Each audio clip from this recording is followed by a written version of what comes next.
ನಮಸ್ತೆ ಎಲ್ರಿಗೂ welcome back ನನ್ನ ಚಾನಲ್ಗೆ. ಹೇಗಿದ್ದೀರಾ ಎಲ್ಲರೂ? ನಾನಂತೂ ಡೈಲಿ ವ್ಲಾಗ್ಸ್ ಮಾಡಿ ತುಂಬ ದಿನ ಆಗೋಗಿತ್ತು. ಟ್ರಾವೆಲ್ ವ್ಲಾಗು, ಪೂಜೆ ವ್ಲಾಗು ಈ ಥರನೇ ಆಗಿತ್ತು. ರೊಟೀನ್ ವ್ಲಾಗ್ ಮಾಡಿ ತುಂಬಾ ದಿನ ಆಯಿತು ಅಂತ ನನಗೆ ಅನ್ನಿಸ್ತಾ ಇತ್ತು. ಆ್ಯಕ್ಚುಲಿ ಈ ವಾರ ಮಂಗಳವಾರ ವೀಡಿಯೋ ಹಾಕೋಕ್ಕಾಗಲೇ ಇಲ್ಲ. ಯಾಕೋ ತುಂಬ ಬ್ಯುಸಿ ಅಂತ ಅನ್ನಿಸ್ತಾ ಇದೆ. ಅಂಥ ಜಾಸ್ತಿ ಕೆಲಸ ಅಂತ ಏನಿಲ್ಲ, ಆದರೆ ಆಚೆ ಈಚೆ ಹೋಗೋದು ಮತ್ತು ಗೆಸ್ಟು ಮತ್ತು ಬೇರೆಯವ್ರ ಮನೆಗೆ ಹೋಗೋದು ಇದೇ ಸ್ವಲ್ಪ ಜಾಸ್ತಿ ಆಗಿಬಿಟ್ಟಿದೆ. ಹಾಗಾಗಿ ವಿಡಿಯೋ ಮಾಡಿ ಎಡಿಟ್ ಮಾಡೋಕ್ಕೆ ಈ ವಾರ ಸಮಯನೇ ಆಗಲಿಲ್ಲ, ಸಾರಿ. ಇನ್ಮೇಲಿಂದ ಕಂಟಿನ್ಯೂಸ್ ಆಗಿ ಹಾಕ್ತೀನಿ. ಇವತ್ತು ವಿಡಿಯೋನ ಕಡೆ ತನಕ ನೋಡಿ ಆಯಿತಾ. ನನ್ನ ಸಿಲ್ಕ್ ಸ್ಯಾರಿ ಕಲೆಕ್ಷನ್ ನಿಮ್ಮ ಹತ್ರ ತೋರಿಸ್ತಾ ಇದ್ದೀನಿ. ತುಂಬ ದಿನ ಆಗಿತ್ತು ಸೀರೆಗಳನ್ನೆಲ್ಲ ಅರೇಂಜ್ ಮಾಡಿಕೊಂಡು, ಹಾಗಾಗಿ ಮಾಡ್ತಾಯಿದ್ದೆ. ಹಾಗೆ ನಿಮಗೂ ಕೂಡ ನನ್ನ ಸಿಲ್ಕ್ ಸ್ಯಾರಿ ಕಲೆಕ್ಷನ್ ತೋರಿಸೋಣ ಅಂತ ಹೇಳಿ ಈ ವಿಡಿಯೋನಲ್ಲಿ ತೋರಿಸಿದ್ದೀನಿ. ಹಾಗಾಗಿ ವಿಡಿಯೋನ ತಪ್ಪದೆ ಕಡೆ ತನಕ ನೋಡಿ. ಇದೆಲ್ಲ ನಾನು ಕಳೆದ ಒಂದು ಬ್ಲಾಗಲ್ಲಿ ಉರ್ವ ನನ್ನ ವೆಬ್ಸೈಟಿಂದ ಗಿಡಗಳನ್ನ ತರಿಸ್ಕೊಂಡಿದ್ದೆ ಅಂತ ಹೇಳಿದ್ನಲ್ಲ. ಎಷ್ಟು ಚೆನ್ನಾಗಿ ಬೆಳೆದಿದೆ, ಎಲ್ಲದರಲ್ಲೂ ಹೂ ಬಿಡ್ತಾಯಿದೆ. ಪ್ಲಾಂಟ್ ಕ್ವಾಲಿಟಿ ತುಂಬ ಚೆನ್ನಾಗಿದೆ, ಕಮ್ಮಿ ರೇಟು. ಪುಟ್ಟ ಸಸಿ ಆದ್ರೂ ಬೆಳೆಯೋದು ಚೆನ್ನಾಗಿದೆ ಮತ್ತು ಆರೋಗ್ಯವಾದ ಸಸಿ ಆಗಿದ್ದರಿಂದ ಚೆನ್ನಾಗಿ ಬೆಳೆದಿದೆ. ಹೂ ಕೂಡ ಚೆನ್ನಾಗಿ ಬಿಡ್ತಾ ಇದೆ. ಆ್ಯಕ್ಚುಲಿ ನನಗೆ ತುಂಬ ಜನ ಕೇಳ್ತಾ ಇದ್ದೀರಾ ಕಮೆಂಟ್ಸಲ್ಲಿ, ಹೇಗೆ ಉರ್ವಾನ್ ವೆಬ್ಸೈಟಿಂದ ಗಿಡ ತರಿಸಿದ್ರಿ ಅಂತ ಹೇಳಿ. ಏನೂ ಇಲ್ಲ, ನೀವು ಜನರಲಾಗಿ ನೀವು ಅಮೆಝಾನ್, ಫ್ಲಿಪ್ಕಾರ್ಟನ್ನೆಲ್ಲ ಹೇಗೆ ಆರ್ಡರ್ ಮಾಡ್ತೀರೋ ಅದೇ ಥರನೇ ಉರ್ವಾನ್ ವೆಬ್ಸೈಟ್ಗೆ ಹೋಗಿ ಅಲ್ಲಿ ಯಾವ್ಯಾವ ಗಿಡಗಳಿದೆ ಅಂತ ತೋರಿಸುತ್ತೆ. ಅದರಲ್ಲಿ ಯಾವ ಗಿಡ ಬೇಕು ಅಂತ ಆ್ಯಡ್ ಕಾರ್ಟ್ ಮಾಡಿಕೊಂಡು ಸೇಮ್ ಆನ್ಲೈನ್ ಶಾಪಿಂಗ್ ಹೇಗೆ ಮಾಡ್ತೀರೋ ಅದೇ ಪ್ರೊಸೀಜರು. ಮತ್ತು ಎಷ್ಟು ದಿನ ಆಗುತ್ತೆ ಡೆಲಿವರಿ ಆಗೋದಕ್ಕೆ ಅಂತೆಲ್ಲ ಕೇಳ್ತಾಯಿದ್ರಿ. ಲೊಕೇಶನ್ ಮೇಲೆ ಡಿಪೆಂಡ್ ಆಗುತ್ತೆ. ನನಗೆ ಮಾರನೇ ದಿನವೇ ಡೆಲಿವರಿ ಕೊಟ್ಟರು, ಬಟ್ 7 ಬಿಸ್ನೆಸ್ ಡೇಸ್ ಒಳಗಡೆ ಡೆಲಿವರಿ ಮಾಡ್ತೀವಿ ಅಂತ ಪ್ರಾಮಿಸ್ ಮಾಡ್ತಾರೆ. ಈಗಂತೂ ನನಗೆ ಹೇಗಾಗ್ಬಿಟ್ಟಿದೆ ಅಂತಂದರೆ, ಕೆಲಸಗಳು ಇಲ್ಲ ಅರ್ಲಿ ಮಾರ್ನಿಂಗ್ ಮಾಡ್ಕೊಳ್ಬೇಕು, ಇಲ್ಲ ಅಂತಂದರೆ ರಾತ್ರಿ ಮಕ್ಕಳು ಮಲ್ಕೊಂಡ್ಮೇಲೆ ಮಾಡ್ಕೋಬೇಕು, ಆ ಥರ ಆಗೋಗಿದೆ. ಯಾಕಂತಂದರೆ ಅನಿರುದ್ಧ ಅಂತೂ ಏನು ಕೆಲಸ ಮಾಡ್ಕೊಳ್ಳೋದಕ್ಕೂ ಬಿಡೋದೇ ಇಲ್ಲ. ಎಲ್ಲದಕ್ಕೂ ನಾನು ಮಾಡ್ತೀನಿ ಅಂತ ಬರ್ತಾನೆ. ಅಲ್ಲಿ ಕೆಲಸ ಅಷ್ಟೇ ಆಗೋಗುತ್ತೆ. ಹಾಗಾಗಿ ಇವತ್ತು ಬೇಗ ಎದ್ದಿದ್ದೆ. ಸಮನ್ವಿಗೆ ನೆನ್ನೆ ರಾತ್ರಿಯೇ ಚೆನ್ನ ಮಸಾಲ ಮಾಡಿಟ್ಬಿಟ್ಟಿದ್ದೆ ಅದೇ ಡಿನ್ನರ್ಗೆ, ಮತ್ತು ಮಾರನೇ ದಿನ ತಿಂಡಿಗೆ ಅದಕ್ಕೆ ಪೂರಿ ಮಾಡಿಕೊಡ್ತೀನಿ ಅಂತ ಹೇಳಿ ಎಲ್ಲ ಹಿಟ್ಟೆಲ್ಲ ಕಲಸಿ ರೆಡಿ ಮಾಡಿಟ್ಟಿದ್ದೆ. ಹಾಗಾಗಿ ಇವತ್ತು ಸ್ವಲ್ಪ ಕ್ಲೀನಿಂಗ್ ಮಾಡ್ಕೊಳ್ತಾ ಇದ್ದೀನಿ. ಸೋಫಾ ಕವರ್ಸ್ ಎಲ್ಲ ಗಲೀಜಾಗಿತ್ತು, ಅದೆಲ್ಲ ತೆಗೆದು ವ್ಯಾಕ್ಯೂಮ್ ಹಾಕೋಣ ಅಂತ ಹೇಳಿ ಬೆಳಗ್ಗೆ ಎಲ್ಲ ಕ್ಲೀನ್ ಮಾಡ್ಕೊಳ್ತಾ ಇದ್ದೀನಿ. ಈ ಮಕ್ಕಳೆಲ್ಲ ಹುಟ್ಟಿದ ಮೇಲೆ ರೊಟೀನ್ಸ್ ಎಲ್ಲ ತುಂಬ ಚೇಂಜ್ ಆಗಿಬಿಟ್ಟಿದೆ. ಒಂದು ಚಿಕ್ಕ ಕೆಲಸ ಮಾಡಬೇಕಾದ್ರೂ ಅಯ್ಯೋ ಮಾಡೋಕ್ಕಾಗಲ್ವಲ್ಲ ಅಂತ ಅನ್ಸುತ್ತೆ. ಮೊದಲೆಲ್ಲ ಕೆಲಸ ಮಾಡೋಕ್ಕೆ ಸೋಂಬೇರ್ತನ ಅನ್ಸೋದು, ಅಯ್ಯೋ ಇವಾಗಂತೂ ಕೆಲಸ ಮಾಡಬೇಕು ಅಂತ ಮನಸ್ಸಿದೆ, ಆದರೆ ಮಾಡೋಕ್ಕಾಗ್ತಿಲ್ಲ, ಆ ಥರ ಆಗಿಬಿಟ್ಟಿದೆ. 6:30ಗೆ ಸೋಫಾ ಕ್ಲೀನ್ ಮಾಡ್ತಾಯಿದ್ದೀನಿ. ವ್ಯಾಕ್ಯೂಮ್ ಹಾಕೋಕ್ಕೆ ಭಯ, ಮತ್ತು ಸೌಂಡ್ಗೆಲ್ಲಾದರೂ ಎದ್ಬಿಡ್ತಾನ ಅಂತ ಹೇಳಿ ಮೇಲ್ಗಡೆ ಮಲಗಿರ್ತಾನೆ. ಅಷ್ಟಾಗಿ ಸೌಂಡ್ ಕೇಳಿಸಲ್ಲ, ಆದರೂ ರೂಮ್ ಡೋರ್ ಎಲ್ಲ ಲಾಕ್ ಮಾಡ್ಕೊಂಡು ಬಂದು ವ್ಯಾಕ್ಯೂಮ್ ಮಾಡ್ತಾ ಇದ್ದೀನಿ. ಆ್ಯಕ್ಚುಲಿ ಮೊದಲು ನಮ್ಮ ಮನೆಯಲ್ಲಿ ಸೋಫಾ ಅರೇಂಜ್ಮೆಂಟ್ ಈ ಥರ ಇರಲಿಲ್ಲ, ಎಲ್ ಶೇಪಲ್ಲಿತ್ತು. ಮುಂಚೆ ತುಂಬ ಹಳೆಯ ವ್ಲಾಗ್ಸ್ ನೀವು ಯಾರಾದರೂ ನೋಡಿದರೆ ನಿಮಗೆ ನೆನಪಿರುತ್ತೆ. ಎಲ್ ಶೇಪಲ್ಲಿತ್ತು, ಮಧ್ಯದಲ್ಲಿ ಕಾರ್ಪೆಟ್ ಎಲ್ಲ ಹಾಕಿ ಟೀಪಾಯ್ ಎಲ್ಲ ಇಟ್ಟಿದ್ದೆ. ಈಗ ಮಕ್ಕಳು ಆಟಾಡೋಕ್ಕೆ ಜಾಗ ಆಗಲ್ಲ ಅಂತ ಹೇಳಿ ಎಲ್ಲನೂ ಒಂದು ಮೂಲೆಗೆ ಹಾಕ್ಬಿಟ್ಟು ಅವ್ರು ಆಟಾಡೋಕ್ಕೆ ಅಂತ ಇಷ್ಟಾಗಲ ಬಿಟ್ಬಿಟ್ಟಿದ್ದೀವಿ. ಆದ್ರೂ ಎಲ್ಲ ಸೋಫಾ ಮೇಲೆ ತಂದು ಇಟ್ಟಿರ್ತಾರೆ. ನಮಗೊಂದು ಇಷ್ಟಾಗಲ ಕೂತ್ಕೊಳ್ಳೋಕೆ ಜಾಗ ಸಿಕ್ಕರೆ ಸಾಕಪ್ಪ ಅಂತ ಅನ್ನಿಸ್ತಿರುತ್ತೆ. ಆ ಸೋಫಾ ಸಂದಿಲಂತೂ ಕಡಲೆಪುರಿ ಏನೇನು ತಿಂದಿರ್ತಾರೋ ಪ್ರತಿಯೊಂದು ಅಲ್ಲಿರುತ್ತೆ. ಚಿಪ್ಸು, ಕಡಲೆಪುರಿ, ಚಾಕ್ಲೇಟ್ ಪೇಪರ್ ಕವರು ಎಲ್ಲ ಅದರೊಳಗೆ ಹೋಗಿರುತ್ತೆ. ಹಾಗಾಗಿ 10 ದಿನಕ್ಕಾದರೂ ಒಂದ್ಸಲಿ ವ್ಯಾಕ್ಯೂಮ್ ಹಾಕಲೇಬೇಕು. ಇದು ಅಗಾರೋದು ಹ್ಯಾಂಡ್ ಹೆಲ್ಡ್ ವ್ಯಾಕ್ಯೂಮ್ ಕ್ಲೀನರ್. ಇದು ನಮ್ಮ ಮನೆ ಗೃಹ ಪ್ರವೇಶದಲ್ಲಿ ನನಗೆ ಗಿಫ್ಟ್ ಕೊಟ್ಟಿದ್ದು. ತುಂಬ ಯೂಸ್ಫುಲ್ ಅಂತ ಅನ್ನಿಸ್ತು. ಪ್ರತಿ ಸಲಿನೂ ನಾನಿದು ವ್ಯಾಕ್ಯೂಮ್ ಮಾಡ್ಬೇಕಾದ್ರೆ ಅವ್ರು ಕೊಟ್ಟಿರೋರನ್ನ ನೆನೆಸ್ಕೊಳ್ತೀನಿ. ಅದೇ ಅಂದ್ಕೊಳ್ತಾ ಇರ್ತೀನಿ, ಹೇಳ್ತಾನೂ ಇರ್ತೀನಿ ಜಾನು ಹತ್ರ, ನೋಡಿ ಕೊಟ್ಟರೆ ಈ ಥರ ಗಿಫ್ಟ್ ಕೊಡಬೇಕಪ್ಪ, ಯಾವಾಗಲೂ ಉಪಯೋಗ ಆಗುತ್ತೆ, ಮತ್ತು ಉಪಯೋಗಿಸ್ಬೇಕಾದ್ರೆ ಪ್ರತಿ ಸಲಿನೂ ಅವ್ರನ್ನ ನೆನಪಿಸ್ಕೊಳ್ತೀವಿ ಅಂತ ಹೇಳ್ತಾನೆ ಇರ್ತೀನಿ ನಾನು. ವ್ಯಾಕ್ಯೂಮ್ ಎಲ್ಲ ಮಾಡಿದ್ದಾದಮೇಲೆ ಸೋಫಾ ಕವರ್ಸು. ಆ್ಯಕ್ಚುಲಿ ಸೋಫಾ ಏನಾಗುತ್ತೆ, ಈಗ ಹಾಕ್ತಿರೋ ಕವರ್ಗೆ ಸೈಡಲ್ಲಿ ಹ್ಯಾಂಡ್ ರೆಸ್ಟ್ಗೆಲ್ಲನೂ ಕವರ್ ಬರುತ್ತೆ, ಮಿಕ್ಕಿದ್ದಕ್ಕೆಲ್ಲ ಇಲ್ಲ. ಸೊ ಅಲ್ಲಿ ಹ್ಯಾಂಡ್ ರೆಸ್ಟ್ ಮಾಡೋ ಜಾಗದಲ್ಲೆಲ್ಲ ಏನೇನೋ ಇಟ್ಟು ನೀರು ಅದು ಇದು ಎಲ್ಲ ಚೆಲ್ಲಿ ಅಲ್ಲೆಲ್ಲ ಗಲೀಜಾಗ್ಬಿಟ್ಟಿದೆ. ನಾನು ಜಾನುಗೆ ಪ್ಲೀಸ್ ಹೊಸ ಸೋಫಾ ತೊಗೊಳ್ಳೋಣ ಅಂತ ಹೇಳಿದ್ರೆ, ಮಕ್ಕಳು ದೊಡ್ಡವರಾಗೋವರೆಗೂ ನಮ್ಮ ಮನೆಗೆ ಸೋಫಾ ಅನ್ನೋ ಮಾತೇ ಆಡಬೇಡ, ಇದೆಲ್ಲ ಹಾಳು ಮಾಡಿಬಿಡ್ಲಿ, ಆಮೇಲೆ ಹೊಸ ಸೋಫಾ ತೊಗೊಳ್ಳೋಣ ಅಂತ ಅಂತಿರ್ತಾರೆ. ಕೆಲವು ಸಲ ಅದು ಸರಿಯೇ ಅಂತ ಅನಿಸುತ್ತೆ, ಮತ್ತು ಹೊಸ ಸೋಫಾ ತೊಗೊಂಡ್ರೆ ಇದೇ ಗತಿನೇ ಮಾಡ್ತಾರೆ. ಸರಿ ಆಯಿತು ಪರವಾಗಿಲ್ಲ, ಇರೋ ಸೋಫಾನೇ ಒಂದು ಸ್ವಲ್ಪ ನೀಟಾಗಿ ಇಟ್ಕೊಳ್ಳೋಣ ಅಂತ ಹೇಳಿ ಆಗಾಗ ಕ್ಲೀನ್ ಮಾಡ್ಕೊಳ್ತಾ ಇರ್ತೀನಿ. ಹಾಗೂ ಈ ಸೋಫಾ ಕ್ಲೀನ್ ಮಾಡೋರ್ನೆಲ್ಲ ಒಂದ್ಸಲಿ ಕರೆಸಿದ್ದೆ, ಬಟ್ ಏನು ನನಗೇನು ಅಷ್ಟು ಕ್ಲೀನಾಗಿದೆ ಅಂತ ಏನು ಅನಿಸಿಲ್ಲ. ಅದಕ್ಕೆ ಬದಲು ಏನದು ಅಪೋಲ್ಸ್ಟ್ರಿ ಕ್ಲೀನರ್ ಅಂತ ಒಂದು ಲಿಕ್ವಿಡ್ ಬರುತ್ತೆ, ಅದನ್ನೇ ಹಾಕಿ ಚೆನ್ನಾಗಿ ಉಜ್ಜಿ ಒಂದು ಬಿಳಿ ಬಟ್ಟೆನಲ್ಲಿ ಒರೆಸ್ಕೊಂಬಿಟ್ಟು ರಾತ್ರಿ ಇಡೀ ಫ್ಯಾನ್ ಹಾಕ್ಬಿಟ್ರೆ ಕ್ಲೀನಾಗಿ ಹೋಗುತ್ತೆ. ಇದು ಎಲ್ಲದಕ್ಕೆ ಮಾಡೋದಕ್ಕಿಂತ ಬೆಸ್ಟ್ ಈ ಥರ ಕವರ್ ಹಾಕಿಬಿಟ್ಬಿಟ್ರೆ ಅಷ್ಟಾಗಿ ಗಲೀಜಾಗೋದಿಲ್ಲ. ಮಕ್ಕಳಿರೋರು ಎಲ್ಲರ ಮನೇಲೂ ಇದೇ ಕತೆ ಅಂತ ಅನಿಸುತ್ತೆ. ನಮ್ಮ ಮನೆ ಒಂದೇ ಎಕ್ಸೆಪ್ಷನ್ ಎಲ್ಲ ಅಂತ ಅಂದ್ಕೊಳ್ತೀನಿ. ಆದರೂ ಕೆಲವು ಸಲ ಗಲೀಜಾಗಿದ್ದರೆ ಅಷ್ಟು ಹಿಡಿಸೋದಿಲ್ಲ. ಎಷ್ಟು ನೀಟಾಗಿರುತ್ತೋ ಅಷ್ಟು ಮನಸ್ಸು ಚೆನ್ನಾಗಿ ಅನಿಸುತ್ತೆ. ಹಾಗಾಗಿ ಮಕ್ಕಳು ಮಲ್ಕೊಂಡ್ಮೇಲೆ ಇಲ್ಲ ಸ್ಕೂಲ್ಗೆ ಹೋದ್ಮೇಲೆ ಸಮನ್ವಿ ಅಷ್ಟಾಗಿ ಪಾಪ ಮಾಡೋದಿಲ್ಲ. ಆದರೆ ಈಗ ಅವಳು ಅವನ ಜೊತೆ ಸೇರಿಕೊಂಡು ಅಷ್ಟು ಇಷ್ಟು ಗಲೀಜು ಮಾಡ್ತಾ ಇರ್ತಾಳೆ. ಮತ್ತು ಬೆಳಗ್ಗೆ ಎಲ್ಲ ಕ್ಲೀನಿಂಗ್ ಎಲ್ಲ ಆದಮೇಲೆ ತಿಂಡಿ ಎಲ್ಲ ಮಾಡಿ ಸಮನ್ವಿನೆಲ್ಲ ಸ್ಕೂಲಿಗೆ ಕಳಿಸಿದ್ದಾಯಿತು. ಸರಿ ನಾನು ಸ್ನಾನ ಎಲ್ಲ ಮಾಡಿ ಹೂವೆಲ್ಲ ತುಂಬ ಬಿಡ್ತಾಯಿದ್ದೆ ಇವಾಗ. ಅದು ತುಂಬ ದಿವಸದಿಂದ ಕೊರಗ್ತಾಯಿದ್ದೆ, ಅಯ್ಯೋ ಹೂವೇ ಬಿಡ್ತಿಲ್ಲ ಅಂತ. ಈಗಂತೂ ಹೂ ಚೆನ್ನಾಗಿ ಬಿಡುತ್ತೆ.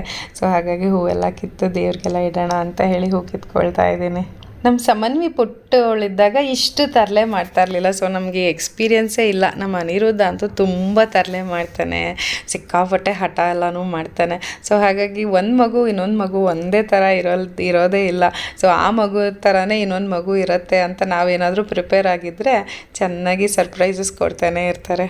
ಆಮೇಲೆ ನಮ್ಮ ಸತ್ಯನಾರಾಯಣ ಪೂಜೆ ವೀಡಿಯೋಸ್ ನೀವೆಲ್ಲ ತುಂಬ ಜನ ನೋಡಿದ್ದೀರಾ, ಒಳ್ಳೊಳ್ಳೆ ಕಮೆಂಟ್ಸ್ ಮಾಡಿದ್ದೀರಾ. ಆದರೆ ಎಲ್ಲರಿಗೂ ರೆಸ್ಪಾಂಡ್ ಮಾಡೋಕ್ಕಾಗಲಿಲ್ಲ, ಸಾರಿ. ಆದರೆ ತುಂಬ ಜನ ಕೇಳ್ತಿದ್ದಿದ್ದು ನಂದು ಸೀರೆ ಮತ್ತು ಜ್ಯುವೆಲ್ರಿ ಬಗ್ಗೆ ತುಂಬ ಕ್ವೆಶ್ಚನ್ಸ್ ಕೇಳ್ತಾ ಇದ್ದೀರಿ.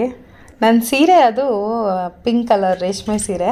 ಅದು ಆ್ಯಕ್ಚುಲಿ ಇಲ್ಲಿ ನಿಮಿಷಂಬ ದೇವರಿಗೆ ಉಡಿಸಿದಂಥ ಸೀರೆ ನವರಾತ್ರಿ ಸಮಯದಲ್ಲಿ. ಆಗ ಆ ಸೀರೆ ಬೇಕು ಅಂತ ನಾನು ಕೇಳ್ಕೊಂಡಿದ್ದೆ, ಹಾಗಾಗಿ ಆ ಸೀರೆ ನನಗೆ ಕೊಟ್ಟಿದ್ದರು. ಸೊ ಅದನ್ನು ತಗೊಂಡಿದ್ದೆ, ನಂಗೆ ತುಂಬ ಇಷ್ಟ ಆಗಿತ್ತು ಅಂತ ಹೇಳಿ. ಅದಾದಮೇಲೆ ಜ್ಯುವೆಲ್ರಿ ಅಲ್ವಾ, ಜಿಮ್ಕಿ, ಅದು ನಿರ್ಮಲ್ ಜ್ಯುವೆಲರ್ಸ್ ಅಂತ ಇದೆ ಇಲ್ಲಿ ಅಶ್ವಥ್ ನಗರ ಮೇನ್ ರೋಡಲ್ಲಿ ಬೆಂಗಳೂರಲ್ಲಿ. ಸೊ ಅಲ್ಲಿ ತೊಗೊಂಡಿದ್ದೆ. ಏನಾಗುತ್ತೆ, ಕೆಲವು ಈ ಭೀಮಾ ಜ್ಯುವೆಲರ್ಸು ಫೇಮಸ್ ಏನೇನು ಜ್ಯುವೆಲ್ರಿ ಬ್ರ್ಯಾಂಡ್ಸ್ ಇದೆ ಅಲ್ಲೆಲ್ಲ ಹೋಗಿ ನೋಡಿದೆ. ಜಿಮ್ಕಿ ಎಲ್ಲ ಒಂದೇ ಥರ ಡಿಸೈನು, ಒಂದೇ ಥರ ಕಲೆಕ್ಷನ್ಸು. ಅದರಲ್ಲಿ ಇರೋದೆಲ್ಲ ಕೆಲವೆಲ್ಲ ನನ್ನ ಹತ್ರ ಆಲ್ರೆಡಿ ಇದೆ. ಸೊ ಆ ಥರದ್ದು ಬೇಡ, ಯಾವುದಾದ್ರೂ ಯುನೀಕ್ ಆಗಿರೋದು ಬೇಕು ಅಂತ ಹುಡುಕ್ತಿದ್ದೆ. ಅದೇನಾಗುತ್ತೆ, ದೊಡ್ಡ ದೊಡ್ಡ ಅಂಗಡಿಗಳಲ್ಲಿ ಸಿಗೋಲ್ಲ. ಈ ನಾರ್ಮಲ್ ಜ್ಯುವೆಲ್ರಿ ಶಾಪ್ ಇರುತ್ತೆ ನೋಡಿ, ಆ ಥರದ್ರಲ್ಲಿ ಇರುತ್ತೆ. ಸೊ ಅದರಲ್ಲಿ ಸಿಕ್ಕಿದಂಥ ಜ್ಯುವೆಲ್ರಿ ಪೀಸ್ ಅದು ನನಗೂ ತುಂಬ ಇಷ್ಟ ಆಯಿತು. ನೋಡಿದ ತಕ್ಷಣ ಬಿಡೋಕ್ಕೆ ಮನಸ್ಸೇ ಆಗಲಿಲ್ಲ. ಹಾಗಾಗಿ ಆ ಜ್ಯುವೆಲ್ರಿನ ಅಲ್ಲಿಂದ ತೊಗೊಂಡೆ. ಮತ್ತು ನೆಕ್ಲೆಸ್ ಏನಿದೆ ಅದು ಭೀಮಾ ಜ್ಯುವೆಲರ್ಸ್ ಮಲ್ಲೇಶ್ವರಂನಲ್ಲಿ ತೊಗೊಂಡಿದ್ದು. ಸೊ ಇದಿಷ್ಟು ನಂದು ಸೀರೆ ಮತ್ತು jewellery details. Actually same piece ಸಿಗುತ್ತೋ ಇಲ್ವೋ ಗೊತ್ತಿಲ್ಲ, ಬರ್ತಾ ಇರುತ್ತೆ ಹೋಗ್ತಾ ಇರುತ್ತೆ ಕಲೆಕ್ಷನ್ಸು. ಬಟ್ ನೀವು ಟ್ರೈ ಮಾಡ್ಬೋದು. ಇಲ್ಲ ಅಂತಂದರೆ ನೀವು ಅದು ಫೋಟೋ ತಗೊಂಡು ಬೇಕಿದ್ದರೆ ಜ್ಯುವೆಲರ್ಸ್ ಹತ್ರ ಕೊಟ್ಟರೆ ಅದೇ ಥರನೇ ಮಾಡಿ ಕೂಡ ಕೊಡ್ತಾರೆ. 1 ತಿಂಗಳೇನೋ ಟೈಮ್ ತೊಗೊಳ್ತಾರೆ. ಬಟ್ ಅಷ್ಟರಲ್ಲಿ ನಾವು ಕೇಳಿದ ಡಿಸೈನು ನಮ್ಗೆ ಯಾವ ಥರ ಬೇಕೋ ಆ ಥರ ಮಾಡಿಕೊಡ್ತಾರೆ. ನಾನು ಆ ಥರ ಆ್ಯಕ್ಚುಲಿ ಮಾಡಿಸ್ಕೊಂಡು ಇದ್ದೀನಿ. ಮತ್ತು ಇಲ್ಲಿ ಮಧ್ಯಾಹ್ನದ ಊಟಕ್ಕೆ ರೆಡಿ ಮಾಡ್ತಾ ಇದ್ದೀನಿ. ಸಮನ್ವಿ ಸ್ಕೂಲ್ಗೆ ಹೋಗ್ತಾ ಇದ್ದಾಳಲ್ಲ, ಸೊ ಅವಳು ಬರೋ ಅಷ್ಟರಲ್ಲಿ ಅಡುಗೆ ಮಾಡಿಟ್ಬಿಟ್ರೆ ಅದಾದಮೇಲೆ ಅವಳು ಹೋಮ್ ವರ್ಕು, ಅವಳಿಗೆ ಊಟ ಅದೆಲ್ಲ ಮಾಡಿ ಮುಗಿಸೋ ಅಷ್ಟರಲ್ಲಿ ಮತ್ತು ಸಂಜೆ ಸಂಗೀತಕ್ಕೆ ಹಾಕಿದ್ದೀನಿ. ಕ್ಲಾಸಿಗೆ ಕರ್ಕೊಂಡು ಹೋಗಬೇಕು, ಇಲ್ಲ ಮಿಕ್ಕಿರೋ ದಿನ ಆಚೆ ಆಟ ಆಡೋಕ್ಕೆ ಆಚೆ ಹೋಗ್ತಾರೆ. ಸೊ ಹಾಗಾಗಿ ಎಲ್ಲ ಮಾಡಿಟ್ಬಿಟ್ರೆ ಸಂಜೆ ಒಂದು ಸ್ವಲ್ಪ ಆರಾಮಾಗಿರ್ಬೋದು ಅಂತ ಹೇಳಿ ಎಲ್ಲ ಕೆಲಸ ಮಾಡ್ಕೊಳ್ತಾ ಇದ್ದೀನಿ. ಮಧ್ಯಾಹ್ನದ ಊಟಕ್ಕೆ ಇಲ್ಲಿ ಸೊಪ್ಪು, ಪಾಲಕ್ ಸೊಪ್ಪು, ಬೇಳೆ ಎಲ್ಲ ಹಾಕಿ ಸೊಪ್ಪಿನ ಹುಳಿ ಮಾಡ್ಕೊಳ್ತಾ ಇದ್ದೀನಿ. ಮತ್ತು ಕೋಸು ಪಲ್ಯ ಮಾಡ್ಕೊಳ್ತಾ ಇದ್ದೀನಿ. ನೆಂಚ್ಕೊಳ್ಳೋಕೆ ಯಾವುದಾದ್ರೂ ಒಂದು ಪಲ್ಯ ಇರಲೇಬೇಕು. ರೆಸಿಪಿನ ಹಂಚ್ಕೊಳಕ್ಕೆ ಹೋಗಿಲ್ಲ, ಯಾಕಂದರೆ ಸುಮಾರು ಸಲ ದಾಲಿ ಬೇರೆ ಬೇರೆ ಥರ ಎಲ್ಲ ಮಾಡಿ ತೋರಿಸ್ಬಿಟ್ಟಿದ್ದೀನಿ. ಹಾಗಾಗಿ ಯಾವುದೇ ರೆಸಿಪಿ ಇವತ್ತು ತೋರಿಸ್ತಾ ಇಲ್ಲ. ಮತ್ತು ಇವಾಗ ಒಂದು ಫನ್ನಿ ಕಾನ್ವರ್ಸೇಷನ್ ನನಗೂ ಸಮನ್ವಿಗೂ ನಡೀತು. ಅಂದರೆ ಸಮನ್ವಿ ಅವಳು ಸ್ಕೂಲಲ್ಲಿ ನಡೆದಿದ್ದ ಕತೆ ಹೇಳ್ತಾ ಇದ್ಲು. ಸ್ಕೂಲಿಂದ ಬಂದಮೇಲೆ ತಮಿಳ್ನಾಡು ಎಲೆಕ್ಷನ್ಸು ಎಷ್ಟು ಮಟ್ಟಿಗೆ ಫೇಮಸ್ ಆಗಿದೆ, ಎಲ್ಲರೂ ಮನಸ್ಸಲ್ಲೂ ಉಳ್ಕೊಂಬಿಟ್ಟಿದೆ. ಅಂದರೆ ಪುಟ್ಟ ಮಕ್ಕಳು ಕೂಡ ಅದು ಅಷ್ಟು ಇನ್ಫ್ಲೂಯೆನ್ಸ್ ಆಗಿಬಿಟ್ಟಿದೆ. ಅವ್ರ ಸ್ಕೂಲಲ್ಲಿ ಮ್ಯಾಮು ಎಂದು ಕರ್ನಾಟಕದ ಚೀಫ್ ಮಿನಿಸ್ಟರ್ ಯಾರು ಅಂತ ಕೇಳಿದ್ದಕ್ಕೆ ಒಂದು ಮಗು ವಿಜಯ್ ಅಂತ ಹೇಳಿ, ಜೋಸೆಫ್ ವಿಜಯ್ ಅಂತ ಹೇಳ್ತಂತೆ. ಮ್ಯಾಮ್ ಎಲ್ಲ ನಗ್ತಾಯಿದ್ರು ಅಂತ ಸಮನ್ವಿ ಬಂದು ಹೇಳ್ತಾ ಇದ್ಲು. ಅದಾದಮೇಲೆ ನಮ್ಮ ಕರ್ನಾಟಕದ CM ಯಾರು ಅಂತ ಕೇಳಿದೆ ಸಮನ್ವಿನ. ಅದಕ್ಕೆ ಸಮನ್ವಿ ಏನೋ ಹೇಳಿದ್ಲಪ್ಪ, ಸೀರೆ ರಾಮಯ್ಯ ಅಂತ ಏನೋ ಅಂದ್ಲು. ಅದಾದಮೇಲೆ ಈಗಿನ ಚೀಫ್ ಮಿನಿಸ್ಟರ್ ಯಾರು ಅಂತ ಅಂದಿದ್ದಕ್ಕೆ ಡಿ ಕೆ ಶಿವಕುಮಾರ್ ಅಂತ ಹೇಳ್ತಾ ಇದ್ಲು. ಸೊ ಮಕ್ಕಳಿಗೆ ಎಷ್ಟು ಮುದ್ದಾಗಿರುತ್ತೆ ಅವ್ರು ಹೇಳೋದು ಕೇಳಿಸ್ಕೊಳ್ಳೋದಕ್ಕೆ ಅಂತಂದರೆ. ಆ್ಯಕ್ಚುಲಿ ಈ ವಿಡಿಯೋನಲ್ಲಿ ರೆಕಾರ್ಡ್ ಆಗಿದೆ, ಆದರೆ ಅದು ಹಿಂದೆ ಬೇರೆ ಬ್ಯಾಕ್ಗ್ರೌಂಡ್ ನಾಯ್ಸ್ ಅಷ್ಟು ಕ್ಲಾರಿಟಿ ಇಲ್ಲ. ಹಾಗಾಗಿ ಇದನ್ನು ನಾನು ಹಾಗೆ ಹೇಳ್ತಾ ಇದ್ದೀನಿ ನಿಮ್ಮ ಹತ್ರ. ಮಕ್ಳ ಜೊತೆ ಮಾತಾಡ್ತಿದ್ರಂತೂ ಹೊತ್ತು ಹೋಗೋದೇ ಗೊತ್ತಾಗೋದಿಲ್ಲ, ತಮಾಷೆಯಾಗಿರುತ್ತೆ. ಅದರಲ್ಲೂ ನಮ್ಮ ಸಮನ್ವಿ ಸ್ಕೂಲಲ್ಲಿ ನಡೆಯೋದು ಎಲ್ಲದೂ ಬೇಕಾಗಿರೋದು ಬೇಡದಿರೋದು ಎಲ್ಲ ಹೇಳ್ತಿರ್ತಾಳೆ. ಕೆಲಸಲ್ಲಿ ತುಂಬ ಡ್ರ್ಯಾಗ್ ಮಾಡ್ತಾಳೆ, ಆದರೂ ಇದು ಮಾಡೋಕ್ಕಾಗಲ್ಲ, ಹಾಗೆ ಕೇಳಿಸ್ಕೊಳ್ದಿರ ಇರೋಕ್ಕಾಗಲ್ಲ, ಮತ್ತು ಬೇಜಾರು ಮಾಡ್ಕೊಳ್ತಾರೆ. ಆಮೇಲೆ ಏನೂ ಹಂಚ್ಕೊಳ್ಳೋದೇ ಇಲ್ಲ. ಹಾಗಾಗಿ ಎಷ್ಟೊತ್ತಾದರೂ ಪರವಾಗಿಲ್ಲ, ಅವಳು ಹೇಳಿದ್ನೆಲ್ಲ ಪೇಷನ್ಸಾಗಿ ಕೇಳಿಸ್ಕೊಳ್ತಾ ಇರ್ತೀನಿ. ಆ್ಯಕ್ಚುಲಿ ಮಕ್ಕಳು ಏನು ಹೇಳ್ತಾರೆ ಪ್ರತಿಯೊಂದನ್ನು ಕೇಳಿಸ್ಕೋಬೇಕಾಗತ್ತೆ. ಯಾಕಂತಂದರೆ ಈ ವಯಸ್ಸಲ್ಲಿ ನಾವು ಅವ್ರನ್ನ ಬೇಡ ಹೋಗು, ಅಯ್ಯೋ ಹೋಗು ಅಂತ ತಳ್ಳಿಬಿಟ್ರೆ ಆಮೇಲೆ ಅವ್ರು ನಮ್ಮ ಹತ್ರ ಏನನ್ನೂ ಶೇರ್ ಮಾಡ್ಕೊಳ್ಳೋದಕ್ಕೆ ಇಷ್ಟಪಡೋದಿಲ್ಲ. ಹಾಗಾಗಿ ಚಿಕ್ಕ ವಯಸ್ಸಿಂದನೇ ಅವ್ರು ಏನೇನು ಹೇಳ್ತಾರೆ ನಾವೇ ಇನ್ಫ್ಯಾಕ್ಟ್ ಕೆದಕಿ ಕೇಳಬೇಕು, ಏನಾಯಿತು ಏನು ನಡೀತು ಅಂತೆಲ್ಲ. ಆಗ ಅವ್ರು ನಮ್ಮಿಂದ ಏನೂ ಮುಚ್ಚಿಡೋದಕ್ಕೆ ಟ್ರೈ ಮಾಡೋದಿಲ್ಲ. ಸೊ ಅವಳ ಹತ್ರ ಮಾತಾಡ್ತಾ ಮಧ್ಯಾಹ್ನ ಅಡುಗೆ ಹೇಗೆ ಮಾಡಿ ಮುಗಿಸ್ತೆ ಅನ್ನೋದೇ ಗೊತ್ತಾಗಲಿಲ್ಲ. ಒಳ್ಳೆ ತಮಾಷೆ ಆಗಿತ್ತು ಇವತ್ತು ಅವಳ ಕಾನ್ವರ್ಸೇಷನ್ಸ್ ಎಲ್ಲದೂ. ಮಧ್ಯಾಹ್ನ ಶೂಟ್ ಮಾಡ್ಕೊಂಡಿದ್ದೆ ಅಷ್ಟೇ. ಅದಾದಮೇಲೆ ವಿಡಿಯೋ ಮಾಡ್ಕೊಳಕ್ಕೆ ಆಗಲಿಲ್ಲ ನನಗೆ. ಅದು ಇದು ಕೆಲಸ ಮತ್ತು ಮಕ್ಕಳನ್ನ ಆಚೆ ಕರ್ಕೊಂಡು ಹೋಗೋದು, ಸಮನ್ವಿನ ಸಂಗೀತಕ್ಕೆ ಹಾಕಿದ್ದೀನಿ. ಸೊ ಆ ಕ್ಲಾಸಿಗೆ ಕರ್ಕೊಂಡು ಹೋಗಿ ಬರೋದು, ಬಂದಮೇಲೆ ಮಾಮೂಲಿ ಮಕ್ಕಳು ಊಟ ತಿಂಡಿ ಮತ್ತು ರಾತ್ರಿ ಅಡುಗೆ ಇಷ್ಟೆಲ್ಲ ಮಾಡಿ ಮುಗಿಸೋ ಅಷ್ಟರಲ್ಲಿ ರಾತ್ರಿ 10 ಗಂಟೆ ಆಗಿದೆ. ಈಗ ರಾತ್ರಿ 10 ಗಂಟೆ ಆಗಿದೆ. ಈಗ ಇದನ್ನೆಲ್ಲ ಕುತ್ಕೊಂಡು ಜೋಡಿಸ್ಕೋಬೇಕು. ಆಗಲೇ ತೆಕ್ಕೊಂಡೆ ಜೋಡ್ಸೋಣ ಅಂತ, ಮಕ್ಕಳು ಬಿಡಲೇ ಇಲ್ಲ ಊಟ ಆದಮೇಲೆ. ಸರಿ ಹಾಗೆ ಬಿಟ್ಟಿದ್ದೆ ಸಮನ್ವಿ ರೂಮಿನ ಮಂಚದ ಮೇಲೆ. ಈಗ ಎಲ್ಲ ಸೀರೆಗಳನ್ನ ಜೋಡಿಸಿಟ್ಕೋಬೇಕು. ಅದೇನಾಗಿದೆ, ರೇಷ್ಮೆ ಸೀರೆಗಳು ಮತ್ತು ಮಾಮೂಲಿ ಸೀರೆಗಳು ಅದೆಲ್ಲ ಮಿಕ್ಸ್ ಆಗೋಗಿದೆ. ಕೆಲವೊಂದೆಲ್ಲ ಮಡ್ಚಿಟ್ಟಿರೋದು ಹಾಗೆ ಸುಕ್ಕಾಗಿದೆ. ಹಾಗೆ ಬಿಟ್ಟರೆ ರೇಷ್ಮೆ ಸೀರೆಗಳು ಹಾಳಾಗೋಗುತ್ತಲ್ಲ. ಹಾಗಾಗಿ ಸರಿ ಈಗೆಲ್ಲ ಜೋಡಿಸ್ಕೊಂಬಿಡೋಣ. ಹೇಗಿದ್ರು ಮಕ್ಕಳು ಮಲ್ಕೊಂಡ್ಬಿಟ್ಟಿದ್ದಾರೆ. ಈಗ ನೋ ಡಿಸ್ಟರ್ಬೆನ್ಸ್, ಯಾರು ಡಿಸ್ಟರ್ಬ್ ಮಾಡೋದಿರೋದ್ರೆಲ್ಲ ನೆಮ್ಮದಿಯಾಗಿ ಮಾಡ್ಕೊಳ್ಬೋದು ಅಂತ ಹೇಳಿ ಈಗ ಮಾಡ್ತಾ ಕೂತಿದ್ದೀನಿ.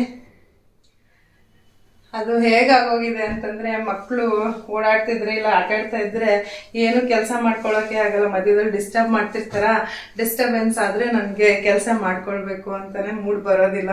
ಸರಿ ಒಟ್ಟಿಗೆ ಆರಾಮಾಗಿ ಎಲ್ಲ ಮಲಗಿಸ್ಬಿಟ್ಟು ಮಾಡ್ಕೊಂಬಿಟ್ರೆ 1 ಅವರ್ ಲೇಟಾಗಿ ನಿದ್ದೆ ಮಾಡಿದ್ರು ಪರವಾಗಿಲ್ಲ.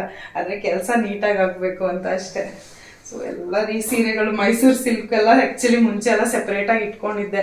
ಈಗಂತೂ ಆ ಥರ ಆರ್ಗನೈಸ್ ಮಾಡೋಕ್ಕೆ ಆಗ್ತಿಲ್ಲ. ಇದು ನಾನೇನಾ ಅಂತ ಅನ್ಸಕ್ಕೆ ಶುರುವಾಗಿ ಹೋಗಿದೆ. ಮೈಸೂರು ಸಿಲ್ಕ್ ಸೀರೆಗಳು, ರೇಷ್ಮೆ ಸೀರೆ, ಆರ್ಡಿನರಿ ಸೀರೆ ನೋಡಿ ಹೆಂಗೆ ಇದು ಇದೇ ಬಿಚ್ಚೋಗ್ಬಿಟ್ಟಿದೆ ಮಡ್ಸಿಟ್ಟಿರೋದು. ಸೊ ಹೀಗಿಟ್ರೆ ಸೀರೆಗಳು ಪೂರ್ತಿ ಹಾಳಾಗೋಗುತ್ತೆ. ಹಾಗಾಗಿ ಸರಿ ಎಲ್ಲ ನೀಟಾಗಿ ತೆಗೆದಿಟ್ಕೊಳ್ಳೋಣ ಅಂತ ಹೇಳಿ ಮಾಡ್ಕೊಳ್ತಾ ಇದ್ದೀನಿ. ಈ ಸೀರೆ ನನ್ನ ಸೀಮಂತಕ್ಕೆ ಸೀರೆ ತಗೊಳಕ್ಕೆ ಅಂತ ಹೋಗಿದ್ನಲ್ಲ, ಆಗ ತಗೊಂಡಂತ ಸೀರೆ ಇದು. ಇದನ್ನ ನನ್ನ ತಮ್ಮನ ಮಗು ನಾಮಕರಣಕ್ಕೆ ಮತ್ತೆ ಮೊನ್ನೆ ನಮ್ಮ ಅಮ್ಮನ ಮನೇಲಿ ಸತ್ಯನಾರಾಯಣ ಪೂಜೆ ಎಲ್ಲ ಆಯ್ತಲ್ಲ, ಆಗ ಉಟ್ಕೊಂಡಿದ್ದು. ನೋಡಿರ್ತೀರಾ ಬಹುಶಃ, ರೆಗ್ಯುಲರ್ ಆಗಿ ನೋಡೋರು ಈ ಸೀರೆ ನೋಡಿರ್ತೀರಾ. ಇದು ಆಕ್ಚುಲಿ ಕಂಪ್ಲೀಟ್ ಸಿಲ್ವರ್ ಜರಿ ಬರುತ್ತೆ. KSIC ಮೈಸೂರು ಸಿಲ್ಕ್ ಅಲ್ಲ, ಆದರೆ 80% ಪ್ಯೂರಿಟಿ ಇರುತ್ತೆ. ಇದನ್ನ ನಾನು RMKV ಸಿಲ್ಕ್ಸ್ ಅಲ್ಲಿ ತಗೊಂಡಿದ್ದು. ಇದು ಅಷ್ಟೇ ಮೈಸೂರು ಸಿಲ್ಕು. ಮತ್ತೆ ಮುಂಚೆ ಯಾವಾಗಲೂ ಉಟ್ಕೊಂಡಿದ್ದೆ, ಹಾಗೆ ಇಟ್ಬಿಟ್ಟಿದ್ದೀನಿ. ಪೂರ್ತಿ ಸುಕ್ಕಾಗೋಗಿದೆ ನೋಡಿ. ಇದನ್ನು ಕೂಡ ಇದು ಆಕ್ಚುಲಿ ಈ ಸೀರೆನ ನಂದು ಮೈಸೂರು ಸಿಲ್ಕ್ ಸ್ಯಾರಿ ಕಲೆಕ್ಷನ್ ಅಂತ ಒಂದು ವಿಡಿಯೋ ಮಾಡಿದ್ದೆ, ಅದರಲ್ಲಿ ತೋರಿಸಿದ್ದೆ ಕರೆಕ್ಟಾಗಿ. ಸೊ ಹಾಗಾಗಿ ಇದ್ರ ಬಗ್ಗೆ ಏನು ಹೆಚ್ಚಾಗಿ ಹೇಳ್ತಾ ಇಲ್ಲ. ಸಾಮಾನ್ಯ ಮೈಸೂರು ಸಿಲ್ಕ್ ಎಲ್ಲ ಒಂದು ದೊಡ್ಡ ಬಾಕ್ಸ್ ಅಂದ್ರೆ ಏನಂತ ಹೇಳ್ತಾರೆ, ಅದನ್ನೆಲ್ಲ ಸಪ್ರೇಟ್ ಆಗಿ ಒಂದು ಬಾಕ್ಸ್ ತರ ಇದೆ, ಅದರೊಳಗಡೆ ಹಾಕಿ ಇಟ್ಕೊಂಡಿರ್ತಾ ಇದ್ದೆ. ಈಗ ಪೂರ್ತಿ ಎಲ್ಲ ಮಿಕ್ಸ್ ಆಗೋಗಿದೆ. ಆಕ್ಚುಲಿ ನನ್ನ ಸಿಲ್ಕ್ ಸ್ಯಾರೀಸ್ನೆಲ್ಲ ತೆಗೆದು ಮತ್ತೆ ನೀಟಾಗಿ, ಆಕ್ಚುಲಿ ವರ್ಷಕ್ಕೊಂದ್ಸಲಿ ಈ ಡಿಸೆಂಬರ್ ತಿಂಗಳಲ್ಲಿ ಬಿಸಿಲು ಬರುತ್ತೆ ನೋಡಿ, ಆ ಬಿಸಿಲಲ್ಲಿ ಒಂದು ಅರ್ಧ ಗಂಟೆ ಹಾಕಬೇಕು ಅಂತ ಹೇಳ್ತಾರೆ. ಈ ವರ್ಷ ಅಂತೂ ನಾನು ಏನು ಮಾಡೇ ಇಲ್ಲ, ಹಾಗಾಗಿ ಕೆಲವು ಸಲ ವಾಸನೆ ಬಂದ್ಬಿಡುತ್ತೆ. ಇದು ಆಕ್ಚುಲಿ ಸಿಲ್ಕ್ ಸ್ಯಾರಿ ಎಲ್ಲದನ್ನು ಈ ಪಂಚೆ ಬಟ್ಟೆಯಲ್ಲಿ ಕಟ್ಟಿರ್ತಾರೆ ನಮ್ಮಮ್ಮ. ಮೊದಲಿಂದನೂ ಗಾಳಿ ಆಡಬೇಕು ಇಲ್ಲ ವಾಸನೆ ಬಂದ್ಬಿಡತ್ತೆ ಅಂತ ಹೇಳಿ ನಾನು ಪಂಚೆ ಬಟ್ಟೆಯಲ್ಲಿ ಇಟ್ಟಿಲ್ಲ. ಆದರೆ ಈ ಥರ ಒಂದು ಕಾಟನ್ ಬ್ಯಾಗ್ ಬರುತ್ತೆ, ಆನ್ಲೈನಲ್ಲೇ ನಾನು ತರಿಸ್ಕೊಂಡಿದ್ದು. ಸೊ ಫುಲ್ ಕಾಟನ್ ಇದು. ಮತ್ತು ಯಾವ ಸೀರೆ ಅಂತ ಗೊತ್ತಾಗೋಕ್ಕೆ ಇಲ್ಲಿ ಟ್ರಾನ್ಸ್ಪರೆಂಟ್ ಆಗಿ ಇದಿದೆ, ಮೆಶ್ ಥರ. ಸೊ ಅದ್ರಲ್ಲಿ ಹಾಕಿಟ್ಬಿಟ್ರೆ ಯಾವ ಸೀರೆ ಇಟ್ಟಿದ್ದೀವಿ ಅಂತ ಗೊತ್ತಾಗುತ್ತೆ. ಸೊ ನಾನು ನಂದು ರೇಷ್ಮೆ ಸೀರೆಗಳನ್ನೆಲ್ಲ ಈ ಥರ ಬ್ಯಾಗ್ಸಲ್ಲೇ ಹಾಕಿ ಒಂದು ಡಬ್ಬ ಬರುತ್ತೆ, ತೋರಿಸ್ತೀನಿ, ಅದು ಅದರಲ್ಲಿ ಹಾಕಿ ಇಟ್ಕೊಂಡಿರ್ತೀನಿ. ಓ ಇದು ಇಷ್ಟೊಂದು ಸುಕ್ಕಾಗ್ಬಿಟ್ಟಿದೆ. ನೆಕ್ಸ್ಟ್ ಟೈಮ್ ಉಡೋಕ್ಕಾಗಲ್ಲ, ಐರನ್ಗೆ ಕೊಡಬೇಕು. ಈ ಸೀರೆ ನಾನು ಹೋದ ವರ್ಷ ವರಮಹಾಲಕ್ಷ್ಮಿ ಹಬ್ಬಕ್ಕೆ ಅಂತ ಹೇಳಿ ತಗೊಂಡಿದ್ದು. ತುಂಬಾ ಚೆನ್ನಾಗಿದೆ, ಪಿಂಕು ಮತ್ತೆ ಪರ್ಪಲ್ ಬಾರ್ಡ್ರು ತುಂಬಾ ಚೆನ್ನಾಗಿತ್ತು. ತಿರುಪತಿಗೆ ಹೋದಾಗ ಈ ವರ್ಷ ಇದೇ ಸೀರೆ ಉಟ್ಕೊಂಡಿದ್ದೆ. ಇದನ್ನು ಕೂಡ ನಾನು RMKV ಸಿಲ್ಕ್ ಸ್ಯಾರೀಸ್ ಇರುತ್ತೆ ಅಲ್ಲೇ ತಗೊಂಡಿದ್ದು. ಆಕ್ಚುಲಿ ನಂದು ಮೋಸ್ಟ್ ಆಫ್ ದ ಕಲೆಕ್ಷನ್ ಅಲ್ಲಿ, ಇಲ್ಲ ಅಂತಂದ್ರೆ ಮಲ್ಲೇಶ್ವರಂ ಅಲ್ಲಿ ಕಾಮಾಕ್ಷಿ ಸಿಲ್ಕ್ಸ್ ಅಂತ ಇದೆ ನೋಡಿ, ಅಲ್ಲೇ ತಗೊಂಡಿರೋದು. ಇನ್ನೆಲ್ಲೂ ಬೇರೆ ಕಡೆ ಸೀರೆ ತಗೊಂಡಿದ್ ನೆನಪೇ ಇಲ್ಲ ನನ್ಗೆ. ತುಂಬಾ ಸುಕ್ಕಾಗುತ್ತೆ, ಯಾಕೋ ಗೊತ್ತಿಲ್ಲ, ಅಥವಾ ನಾನು ಉಟ್ಕೊಂಡಿದ್ದು ಹಾಗೋ ಗೊತ್ತಿಲ್ಲ, ತುಂಬಾ ಸುಕ್ಕಾಗೋಗಿದೆ. ನೆಕ್ಸ್ಟ್ ಟೈಮ್ ಈ ಸೀರೆ ಉಡ್ಬೇಕಂತಂದ್ರೆ ಇಲ್ಲ ಡ್ರೈ ವಾಶ್ ಮಾಡಿಸ್ಬೇಕು, ಇಲ್ಲ ಅಂತಂದ್ರೆ ಇನ್ನೊಂದ್ಸಲಿ ಆಯನ್ ಮಾಡಿಸಿ ನೀಟಾಗಿ ಇಟ್ಕೋಬೇಕಷ್ಟೆ. ಈಗ ಸದ್ಯಕ್ಕೆ ತೆಗ್ದಿಟ್ಕೊಂಡಿರ್ತೀನಿ. ಇದೇನೊಂದು ಮೈಸೂರು ಸಿಲ್ಕ್ ಸೀರೆ. ಇದು ನಮ್ಮ ಸಮನ್ವಿ ಪ್ರೆಗ್ನೆಂಟ್ ಇದ್ದಾಗ ತಗೊಂಡಿದ್ದು, ನಮ್ಮ ಅಪ್ಪಾಜಿ ಕೊಡ್ಸಿದ್ದು. ಸುಮಾರು ಸಲ ಹುಟ್ಟಿದ್ದೀನಿ ನಾನು, ಸುಮಾರು ಸಲ ಹುಟ್ಟು ಡ್ರೈ ವಾಶ್ ಎಲ್ಲಾನು ಆಗಿದೆ. KSIC ಮೈಸೂರು ಸಿಲ್ಕ್ ಸೀರೆಗಳಂತೂ ನೀವು ಎಷ್ಟು ಸಲ ಉಟ್ಕೊಂಡ್ರು ಅದ್ರದ್ದು ಒಂದು ಚಾರ್ಮ್ ಹಾಗೆ ಇರುತ್ತೆ. ಮಡ್ಸ್ತಿದ್ದಾಗೇನೆ ಅತ್ಲಾಗ ಬ್ಯಾಗ್ ಹಾಕಿ ಇಟ್ಬಿಡ್ತಾ ಇದ್ದೀನಿ, ಮತ್ತೆ ಆಮೇಲೆ ಲಾಸ್ಟಲ್ಲಿ ಇನ್ನೊಂದ್ಸಲಿ ಎಲ್ಲದನ್ನು ಇದು ಮಾಡ್ತಾ ಕುತ್ಕೊಂಡ್ಬಿಡ್ತೀನಿ. ಅದಕ್ಕೆ ಮಡ್ಸಿಟ್ಟಿದ್ದಾಗೆ ಒಟ್ಟೊಟ್ಟಿಗೆ ಬ್ಯಾಗ್ ಹಾಕಿ ಇಟ್ಬಿಟ್ರೆ ಎತ್ತು ಜೋಡಿಸ್ಕೊಳಕ್ಕೆ ಈಸಿ ಆಗುತ್ತೆ. ನೀಟಾಗಿ ಜಿಪ್ಪಲ್ಲಿ ಹಾಕಿ ಮುಚ್ಚಿಟ್ಬಿಟ್ರೆ ಯಾವ ಸೀರೆ ಇರುತ್ತೆ ಅಂತ ಇಲ್ಲಿ ನೋಡ್ಕೋಬಹುದು ಕ್ಲೀನಾಗಿ. ನೆಕ್ಸ್ಟ್ ಇದಿಷ್ಟು ನಂದು ಗೃಹ ಪ್ರವೇಶದ ಸೀರೆಗಳು. ಗೃಹ ಪ್ರವೇಶ ಆದ್ಮೇಲೆ ನೀಟಾಗಿ ಡ್ರೈ ವಾಶ್ ಮಾಡಿಸಿ ತೆಗೆದಿಟ್ಟಿದ್ದೀನಿ. ಇದು ಬ್ಲೂ ಮತ್ತೆ ಒಂಥರ ಸರಸ್ವತಿ ಕಲರ್ ಅಂತಾರೆ ನೋಡಿ, ತುಂಬಾ ಚೆನ್ನಾಗಿದೆ ಈ ಸೀರೆ ಅಂತೂ. ಇದು ನಾನು ಹಿಂದಿನ ದಿನ ಹೋಮ ಮಾಡಿಸ್ತಾರಲ್ಲ, ವಾಸ್ತುಶಾಂತಿ ಹೋಮ ಎಲ್ಲ, ಆಗ ಉಟ್ಕೊಂಡಿದ್ದೆ. ಇದು ನಮ್ಮ ಮನೆ ಗೃಹ ಪ್ರವೇಶದ ಸಮಯಕ್ಕೆ ತುಂಬಾ ಚೆನ್ನಾಗಿದೆ ಈ ಕಲರ್. ನಾನು ಹುಡುಕಿ ತಗೊಂಡಿದ್ದು. ಇದಕ್ಕೆ ರೆಡ್ ಏನದು ಸೆರಗು ಮತ್ತೆ ರೆಡ್ ಇದು ಸಿಲ್ವರ್ ಬಾರ್ಡರ್. ಇದು ತುಂಬಾ ಹುಡುಕಿ ಇದೇ ಬಣ್ಣ ಬೇಕು ಮತ್ತೆ ಸಿಲ್ವರ್ ಜರಿ ಬೇಕು ಅಂತ ಹೇಳಿ ತಗೊಂಡಿದ್ದಂತ ಸೀರೆ ಇದು. ಮತ್ತೆ ಇದು ನನ್ನ ಫೇವ್ರೆಟ್. ನಮ್ಮನೆ ಗೃಹ ಪ್ರವೇಶದಲ್ಲಿ ಸತ್ಯನಾರಾಯಣ ಪೂಜೆ ದಿನ ಸತ್ಯನಾರಾಯಣ ಪೂಜೆ ಮಾಡಿಸ್ತಾರಲ್ಲ, ಆಗ ಉಟ್ಕೊಂಡಿದ್ದು ರೆಡ್ ಸ್ಯಾರಿ. ನಂಗೆ ಪೂರ್ತಿ ತೆಗಿಯಕ್ ಭಯ, ನೀಟಾಗಿ ಡ್ರೈ ವಾಶ್ ಎಲ್ಲ ಆಗಿದೆ, ಮತ್ತೆ ಅದೇ ತರ ಫೋಲ್ಡಿಂಗ್ಸ್ ಬರಲ್ಲ, ಅದಕ್ಕೆ. ಇದು ಗ್ರೀನ್ ಕಲರ್ ಪಲ್ಲು ಮತ್ತೆ ಗ್ರೀನ್ ಕಲರ್ ಬ್ಲೌಸು, ತುಂಬಾ ರಿಚ್ ಆಗಿದೆ ಸೀರೆ. ಇದು ಕೂಡ ಗೃಹ ಪ್ರವೇಶದಲ್ಲೇ ತಗೊಂಡಿದ್ 3 ಸೀರೆಗಳನ್ನು. ಇದು ಆಕ್ಚುಲಿ ಚಿಕ್ಕಪೇಟೆನಲ್ಲಿ ಮೈಥಿಲಿ ಸಿಲ್ಕ್ಸ್ ಅಂತ ಇದೆ, ಅಲ್ಲಿ ಹೋಗಿ ತಗೊಂಡ್ ಬಂದಿದೆ 3. ಈ 3 ಒಂದೇ ಬ್ಯಾಗ್ ಹಾಕಿ ತೆಗ್ದಿಟ್ಟಿರ್ತೀನಿ ಯಾವಾಗ್ಲೂ ಅಷ್ಟೇನೆ. ಯಾಕಂತಂದ್ರೆ ಗೃಹ ಪ್ರವೇಶದ ಸೀರೆಗಳು ಅನ್ನೋ ನೆನಪು ನೋಡಿದಾಗೆಲ್ಲ ಒಂಥರ ಖುಷಿ ಆಗುತ್ತೆ. ಇದಕ್ಕೆಲ್ಲ ಎಷ್ಟು ವರ್ಕ್ ಮಾಡಿಸಿದ್ದೆ. ಕೆಲವೊಂದ್ಸಲಿ ಅನ್ಸುತ್ತೆ ವರ್ಕ್ ಬ್ಲೌಸ್ ವೇಸ್ಟ್ ಆಗುತ್ತೆ ಅಂತ. ಅವತ್ತಿನ ದಿನಕ್ಕೆ ಚೆನ್ನಾಗಿರುತ್ತೆ, ಆಮೇಲೆ ಮತ್ತೆ ಅದು ಉಟ್ಕೋಬೇಕಂದ್ರೆ ತುಂಬಾ ಗ್ರ್ಯಾಂಡ್ ಫಂಕ್ಷನ್ಗೆ ಕಾಯ್ಬೇಕಾಗತ್ತೆ. ಮತ್ತೆ ಅದೇನೋ ಸ್ವಲ್ಪ ದಿನ ಆದ್ಮೇಲೆ ಔಟ್ ಆಫ್ ಫ್ಯಾಷನ್ ಅಂತ ಅನ್ಸ್ಬಿಡುತ್ತೆ. ಈಗಂತೂ ನನ್ಗೆ ಆತರ ವರ್ಕ್ ಇರೋ ಬ್ಲೌಸ್ಗಳು ಇಷ್ಟನೇ ಆಗ್ತಾ ಇಲ್ಲ. ಸಿಂಪಲ್ ಆಗಿರೋ ಬ್ಲೌಸ್ಗಳೇ ತುಂಬಾ ಇಷ್ಟ ಆಗುತ್ತೆ. ನನ್ನ ತಮ್ಮನ ಮದ್ವೆನಲ್ಲಿ ಮತ್ತೆ ನಮ್ಮ ಮನೆ ಗೃಹ ಪ್ರವೇಶದಲ್ಲಿ ಅಷ್ಟೇ ನಂದು ಬ್ಲೌಸ್ಗೆಲ್ಲ ಡಿಸೈನ್ ಮಾಡಿಸಿದ್ದು. ಇನ್ನು ನನ್ನ ಮದ್ವೆನಲ್ಲಿ ತುಂಬಾ ಸಿಂಪಲ್ ಆಗೇನೆ ನಂದು ಬ್ಲೌಸ್ ಡಿಸೈನ್ಸ್. ದಾರೆಗಂತೂ ನಾನೇನು ಡಿಸೈನ್ ಮಾಡಿಸಿರ್ಲಿಲ್ಲ, ಹಾಗೆ ಸಿಂಪಲ್ ಆಗಿ ಚೆನ್ನಾಗಿತ್ತು. Next green. ಇದು ಈ ಸೀರೆ ನಂಗೆ ತುಂಬಾ ಇಷ್ಟ. ನೀವು ನೋಡಿರ್ತೀರಾ, ತುಂಬಾ ಜನ ಇಷ್ಟನೂ ಪಟ್ಟಿದ್ರಿ. ಇದು RMKV ಸಿಲ್ಕ್ಸ್ ಅಲ್ಲಿ ತಗೊಂಡಿದ್ದು. ಹೋದ ವರ್ಷ ಗೌರಿ ಹಬ್ಬದಲ್ಲಿ ನಮ್ಮ ಅಮ್ಮನ ಮನೇಲಿ ಕೊಡ್ಸಿದ್ದು. ಎಷ್ಟು ಚೆನ್ನಾಗಿದೆ, ತುಂಬಾ ಯುನಿಕ್ ಡಿಸೈನ್. ಬ್ಲೌಸ್ ಕೂಡ ಇದೇ ಪ್ಯಾಟರ್ನ್ ಅಲ್ಲಿ ಇರುತ್ತೆ. ಫೋಟೋಸ್ ನೋಡಿರ್ತೀರಾ ನೀವು. ಗ್ರೀನ್ ಅಂದ್ರೆ ಇದು ಫುಲ್ ಡಾರ್ಕ್ ಗ್ರೀನ್ ಅಲ್ಲ, ಲೈಟ್ ಗ್ರೀನ್ ಅಲ್ಲ, ಸ್ವಲ್ಪ ಪ್ಯಾರೆಟ್ ಗ್ರೀನ್ ಬರುತ್ತೆ. ತುಂಬಾ ಚೆನ್ನಾಗಿ ಕಾಣುತ್ತೆ ನನಗೆ. ಸೊ ಇದೇನು ತುಂಬಾ ದಿನ, 1 ವರ್ಷ ಆಗಿರ್ಬೋದು ಇದು ನುಟ್ಟಿ. ಈ ನಡುವೆ ಅಂತೂ ಯಾವ ಒಕೇಶನ್ ಆದ್ರೇನು ಒಂದ್ ಸೀರೆಗಳು ತಗೊಂಡ್ಬಿಡ್ತೀವಿ. ಒಂದ್ ಒಕೇಶನ್ಗೆ ಒಂದ್ ಸೀರೆ, ಇದಕ್ಕೆ ಹುಟ್ಟಿದ್ದು ಮತ್ತೊಂದಕ್ಕೆ ರಿಪೀಟ್ ಮಾಡಲ್ಲ ಅನ್ನೋ ತರ ಆಗ್ಬಿಟ್ಟಿದೆ. ಆ ತರ ಮಾಡಬಾರ್ದು ಅಂತ ಹೇಳಿ ಅನ್ಕೊಳ್ತೀನಿ ಸುಮಾರು ಸಲಿ. ಆದ್ರೇನು ಪ್ರತಿ ಸಲ ಒಕೇಶನ್ ಬಂದಾಗ ತಗೋಬೇಕು ಅಂತಾನೆ ಆಸೆ ಆಗತ್ತೆ.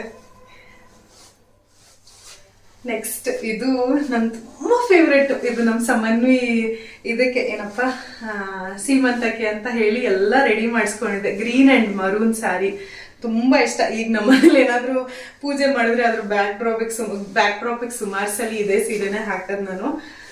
ಇದರಿಂದ ತುಂಬಾ ಮೆಮೊರೀಸ್ ಇದೆ. ಈ ಸೀರೆ ಉಟ್ಕೋಬೇಕು ಅಂತ ತುಂಬಾ ಆಸೆ ಇತ್ತು ನನ್ಗೆ. ಆದ್ರೆ ಯಾವತ್ತು ನಮ್ ಸಮನ್ವಿದು ಸೀಮಂತ ಇಟ್ಕೊಂಡಿದ್ವಾ ಅವತ್ತೇ ನನ್ ಡೆಲಿವರಿ ಆಗೋಯ್ತು. ಈ ಸೀರೆ ಉಟ್ಕೊಳಕ್ಕೆ ಆಗ್ಲಿಲ್ಲ, ತುಂಬಾ ಬೇಜಾರಾಗಿತ್ತು. ಸರಿ, ಆಮೇಲೆ ಅವಳ ನಾಮಕರಣ ದಿನ ಇದೇ ಸೀರೆ ಉಟ್ಕೊಂಡಿದ್ದೆ. ನೆಕ್ಸ್ಟ್ ಇದೂನು ಹೋದ ವರ್ಷ ಗೌರಿ ಹಬ್ಬದಲ್ಲೇ ತಗೊಂಡಿದ್ದು, ಒಂಥರ ಕ್ರೀಮ್ ಕಲರ್, ಖಾದಿ ಕಲರ್ ಅಂತ ಹೇಳ್ಬೋದು. ಅದಕ್ಕೆ ಗ್ರೀನ್ ಬಾರ್ಡರ್. ನಮ್ಮ ಅಮ್ಮಂಗೆ ತುಂಬಾ ಇಷ್ಟ ಆಯ್ತು ಈ ಸೀರೆ, ಹಾಗಾಗಿ ಇದನ್ನ ತಗೊಂಡಿದ್ದು. ಆಕ್ಚುಲಿ ಇದು ಅಮ್ಮನ ಮನೇಲಿ ಕೊಡ್ಸಿದ್ದು. ಆಗ್ಲೇ ಗ್ರೀನ್ ಅಂಡ್ ಪರ್ಪಲ್ ತೋರಿಸಿದ್ನಲ್ಲ, ಅದು ಹೋದ ವರ್ಷ ಗೌರಿ ಹಬ್ಬಕ್ಕೆ ಜಾನು ನನಗೆ ಕೊಡ್ಸಿದ್ ಸೀರೆ. ಇದು ರೀಸೆಂಟ್ ಆಗಿ ನೋಡಿರ್ತೀರ ಈ ಸೀರೆನ. ನಮ್ಮ ಅನಿರುದ್ಧನ ನಾಮಕರಣಕ್ಕೆ ಅಂತ ಹೇಳಿ ತಗೊಂಡಿದ್ದಂತ ಸೀರೆ ಇದು. ನೆಕ್ಸ್ಟ್ ಇದಿಷ್ಟು ಹಳೆ ಸೀರೆ ಗೊತ್ತಾ, ಇದು ನನ್ನ ಎಂಗೇಜ್ಮೆಂಟ್ ಸೀರೆ. ಹುಡುಗನ್ ಮನೆ ಅಂತ ಹೇಳ್ತಾ ಇದೆ. ಇದು ನಮ್ಮ ಜಾನು ಮನೆ ಕಡೆ ಕೊಡ್ಸಿದಂತ ಸೀರೆ ಎಂಗೇಜ್ಮೆಂಟ್ಗೆ. ಅಪ್ಪ ಈ ಸೀರೆ ತಗೊಳೋದಿಕ್ಕೆ ನಾವು ಅದೆಷ್ಟು ಅಂಗಡಿಗಳನ್ನ ಅಲ್ದಿದೀವಿ. MG ರೋಡಲ್ಲಿರೋ ಎಲ್ಲ ಅಂಗಡಿಗಳನ್ನೂ ನೋಡ್ಬಿಟ್ಟಿದ್ವಿ. ಬೆಳಗ್ಗೆ 10 ಗಂಟೆ ಶಾಪಿಂಗ್ ಶುರು ಮಾಡಿದಕ್ಕೆ ನಂಗೆ ಇದು ಸಿಕ್ಕಿದ್ದು ಸಂಜೆ ಒಂದು 5-5:30. ನಂಗಂತೂ ಅಳುನೇ ಬಂದ್ಬಿಡ್ತು ಸೀರೆ ಸಿಕ್ಲಿಲ್ಲ ಅಂತ ಹೇಳಿ. ಇದು ಪ್ಯೂರ್ ಕಾಂಜೀವರಂ ಸೀರೆ. ಅವತ್ತು ಒಂದೇ ದಿನ ಹುಟ್ಟಿದ್ದು, ಅಷ್ಟೊಂದು ತಿರುಗಾಡಿ ಅವತ್ತು ಒಂದೇ ದಿನ, ಅದು ಒಂದು ಅರ್ಧ ಮುಕ್ಕಾಲು ಗಂಟೆ ಉಟ್ಕೊಂಡಿರ್ತೀನಿ ಸೀರೆ ಅಷ್ಟೇನೆ. ಅದಕ್ಕೆ ಇವಾಗ ಈ ಸೀರೆ ಆಕ್ಚುಲಿ ಇದು ಅಮ್ಮನ ಮನೇಲಿ ಇತ್ತು. ಸರಿ ತಗೊಂಡ್ ಬಂದೆ ಇದಕ್ಕೆ ಮತ್ತೆ ಬ್ಲೌಸ್. ಆಗ ಸಣ್ಣಗಿದ್ದೆ, ಈಗ ಆ ಬ್ಲೌಸ್ ಹಿಡಿಸ್ತಲ್ಲ, ಹಾಗಾಗಿ ಹೊಸದಾಗಿ ಬ್ಲೌಸ್ ಹೊಲ್ಸ್ಕೊಳ್ಳೋಣ ಅಂತ ಹೇಳಿ ಅಮ್ಮನ ಮನೆಯಿಂದ ತಗೊಂಡ್ ಬಂದಿದ್ದೀನಿ. ತುಂಬಾ ಸೀರೆಗಳೆಲ್ಲ ಅಮ್ಮನ ಮನೇಲಿ ಉಳ್ಕೊಂಡ್ಬಿಟ್ಟಿದೆ. ಕೆಲವು ಸಲ ಫಂಕ್ಷನ್ಗೆ ಹೋಗಿ ಅಲ್ಲೇ ಬಿಟ್ಬಿಟ್ಟಿರ್ತೀನಿ, ಇಲ್ಲ ಅಮ್ಮ ಉಟ್ಕೊಳಕ್ಕೆ ಅಂತ ತಗೊಂಡ್ ಹೋಗಿರ್ತಾರೆ. ಸೊ ಎಕ್ಸ್ಚೇಂಜ್ ಮಾಡ್ಕೊಳ್ತಾ ಇರ್ತೀವಿ ನಾನು ಅಮ್ಮ ಸೀರೆಗಳನ್ನ. ಹಾಗಾಗಿ ಕೆಲವು ಸೀರೆಗಳು ಅಲ್ಲೆಲ್ಲ ಉಳ್ಕೊಂಡ್ಬಿಟ್ಟಿದೆ. ಸೊ ಇರೋಷ್ಟು ಸೀರೆಗಳನ್ನ ಅಟ್ಲೀಸ್ಟ್ ಆರ್ಗನೈಸ್ ಮಾಡ್ಕೊಳ್ಳೋಣ ಅಂತ ಹೇಳಿ ತೆಕ್ಕೊಂಡಿದ್ದೀನಿ.